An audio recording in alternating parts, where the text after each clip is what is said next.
हिंदवी स्वराज्याचे सरसंस्थापक छत्रपती शिवरायांना मानाचा मुजरा करतो। भारतीय राज्यघटनेचे शिल्पकार भारतरत्न डॉक्टर बाबासाहेब आंबेडकर यांना मानवंदना अर्पित करतो। आणि आजच्या डॉक्टर सुजय विखे पाटील यांचा अर्ज दाखल करण्याकरता विशेष रूपाने या ठिकाणी उपस्थित झालेले महाराष्ट्राचे लोकप्रिय आणि धडाडीचे मुख्यमंत्री माननीय एकनाथराव शिंदेजी, आपल्या सर्वांचे लाडके आणि या जिल्ह्याचे पालकमंत्री राधाकृष्ण विखे पाटीलजी, मंचावर उपस्थित माननीय रामभाऊ शिंदेजी, संग्राम जगतापजी, मोनिकाताई राजाळे, ज्येष्ठ नेते बबनरावजी पाचपुते, आमचे शिवाजीरावजी कर्डिले, अरुण काका जगताप, त्याचप्रमाणे मंचावरील सर्व मान्यवर घुलेजी, कदमजी, आगरकरजी, भालसिंगजी, नागवडे ताई, त्याचप्रमाणे डफाळ, अरुण मुंडेजी, वाकळेजी, भैया गंधेजी, बेरडजी, लोढाजी, शिंदेजी, सातपुतेजी, जाधवजी, बारसकरजी, नहाटाजी, पानसरेजी, पारखीजी, मुथाजी, गायकवाडजी, कोणाचं नाव सुटलं असेल तर क्षमा मागतो, चूक माझी नाही, नाव लिहिणाऱ्याची चूक आहे। ये वाला लेते हैं। Inverter AC. आप गैम्बलर हो ना? गैम्बलर? जुआ खेलते हो ना? तुम जुआ खेलते हो? अरे नहीं, ये तो कुछ भी बोले जा रहे हैं। इतनी महंगी और नाजुक एसी खरीद कर स्टेबलाइजर नहीं लोगे तो ये जुआ नहीं हुआ तो क्या हुआ? सिर्फ एक फ्लक्चुएशन आपके इन्वर्टर एसी के पार्ट्स को डैमेज कर सकता है। उसे वी गार्ड से सुरक्षित रखिए। V Guard, India's number 1 stabiliser. आणि या ठिकाणी मंचावर उपस्थित महायुतीचे सर्व नेते आणि उपस्थित आमचे मंत्री महोदय दीपक केसरकरांचंच नाव मी विसरलो आणि प्रवीण दरेकरांचं विसरलो, माफ करा, दोघे या ठिकाणी उपस्थित आहेत। आणि या ठिकाणी फॉर्म भरण्याकरता उपस्थित झालेले या अहिल्यानगर मतदारसंघातील, जाणीवपूर्वक म्हणतो अहिल्यानगर, कारण तिसऱ्यांदा मोदीजी प्रधानमंत्री झाले आणि सुजय विखे खासदार झाले की हे अहिल्यानगरच होणार आहे। आमच्या मुख्यमंत्र्यांनी निर्णय घेतलेला आहे, आता दिल्लीचा निर्णय बाकी आहे। तो एकदा तुम्ही गाडी दिल्लीला रवाना केली की अहिल्यानगरच होणार आहे। त्यामुळे अहिल्यानगरमध्ये या ठिकाणी उपस्थित माझ्या सर्व माता भगिनी आणि बंधूंनो, खरं म्हणजे आज आपण सगळे अर्ज दाखल करण्याकरता आलो। माननीय मोदीजींच्या नेतृत्वात या भारतामध्ये तिसऱ्यांदा सरकार स्थापन करून भारताचं नेतृत्व हे मोदीजींच्या हातात देण्याकरता आपण एकत्रित आलो। बंधू भगिनींनो, ही निवडणूक ही महानगरपालिकेची निवडणूक नाही, जिल्हा परिषदेची, ग्रामपंचायतची निवडणूक नाही, ही विधानसभेची निवडणूक देखील नाही। ही निवडणूक देशाच्या लोकसभेची निवडणूक आहे, देशाचा नेता निवडण्याची निवडणूक आहे, देशाला 5 वर्षाकरता कोणाच्या हातात द्यायचं याची निवडणूक आहे। मी तुम्हाला विचारतो, कोणाच्या हाती देश द्यायचा सांगा? कोणाच्या हाती द्यायचा? तुम्ही सांगा कोणाच्या हाती द्यायचा? तुम्ही सांगा कोणाच्या हाती द्यायचा? तुम्ही सांगा कोणाच्या हाती द्यायचा? मग तो जर द्यायचा असेल तो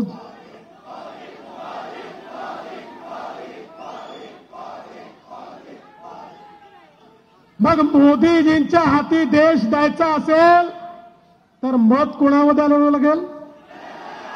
सुजय विखेंच्या कमळाची बटन दाबली की मत कोणाला मिळेल?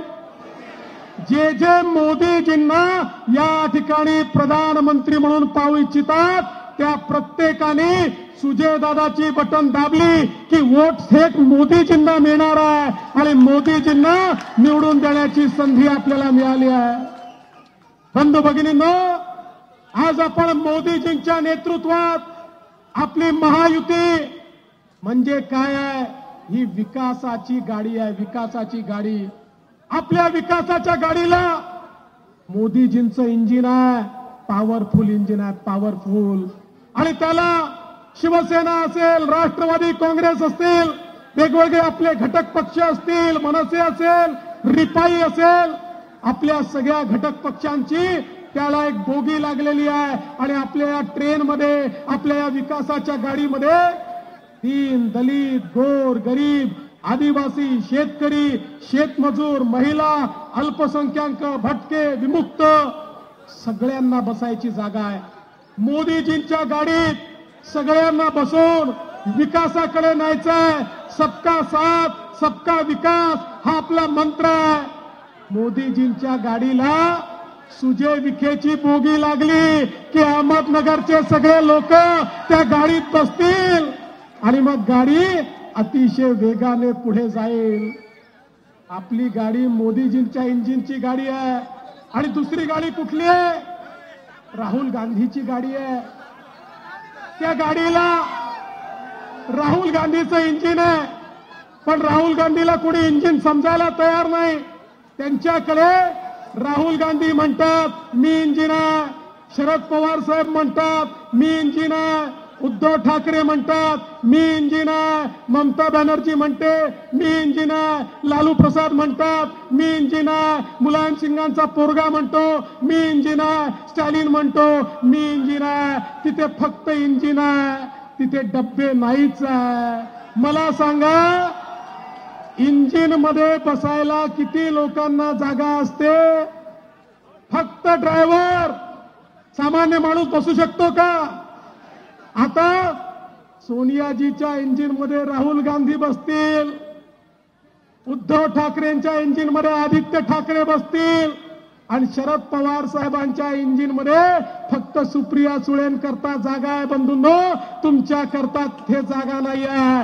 तुमच्या करता जागा फक्त मोदीजींच्या विकासाच्या गाडीमध्ये आहे. मोदीजींच्या गाडीत प्रत्येकाकरता जागा आहे. कारण या ठिकाणी खऱ्या अर्थानं जनसामान्यांचा विकास करण्याकरता ही गाडी पुढे चालली आहे.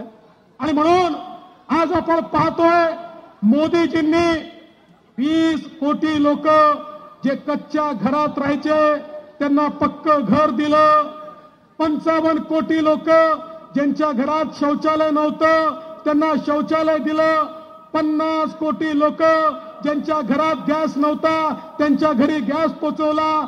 60 कोटी लोक ज्यांच्या घरी पिण्याचं पाणी नव्हतं, आमच्या माता भगिनी हंडा घेऊन विहिरीवर जायच्या, नदीवर जायच्या, त्यांच्या घरी शुद्ध पिण्याचं पाणी पोचवलं. 55 कोटी लोक यांना आयुष्यमान भारताच्या माध्यमातून त्या ठिकाणी 5 लाखापर्यंतचा इलाज मोफत दिला. 55 कोटी आमची तरुणाई यांना मुद्राच्या माध्यमातून 10 लाखापर्यंतचं लोन बिना तारण आणि बिना गॅरंटीचं दिलं.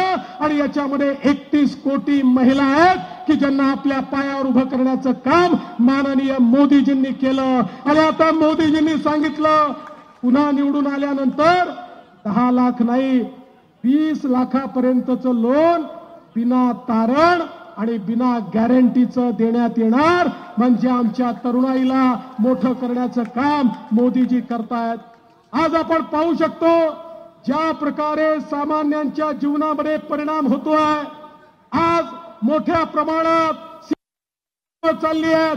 केंद्र सरकार आणि राज्य सरकार मिळून इतका मोठा निधी आपण देतोय. जे 50 वर्ष झालं नाही ते प्रकल्प आज आपण पूर्ण करतोय. आणि खऱ्या अर्थानं तो नगर जिल्हा असो की महाराष्ट्र असो, आमच्या मुख्यमंत्र्यांच्या नेतृत्वात तो सुजलाम सुफलाम करण्याचं काम चाललं आहे. बंधू भगिनींनो, मुख्यमंत्री असतील, मी असेन, अजितदादा असतील, या ठिकाणी विखे पाटील साहेब असतील, आम्ही 24 तास केवळ तुमच्या करता काम करतो. आणि मला विश्वास आहे, मोदीजींनी तर सांगितलं, पिछले 10 साल ये तो केवल ट्रेलर था, असली पिक्चर अभी बाकी है.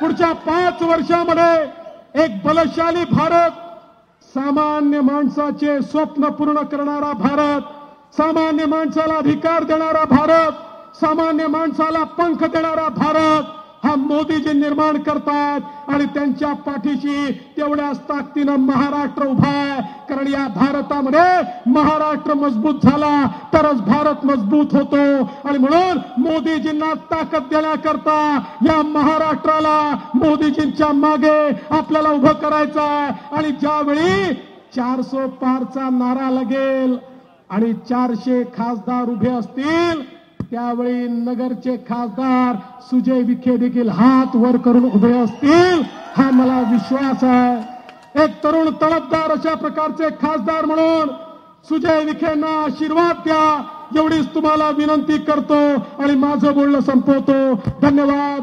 जय हिंद, जय महाराष्ट्र.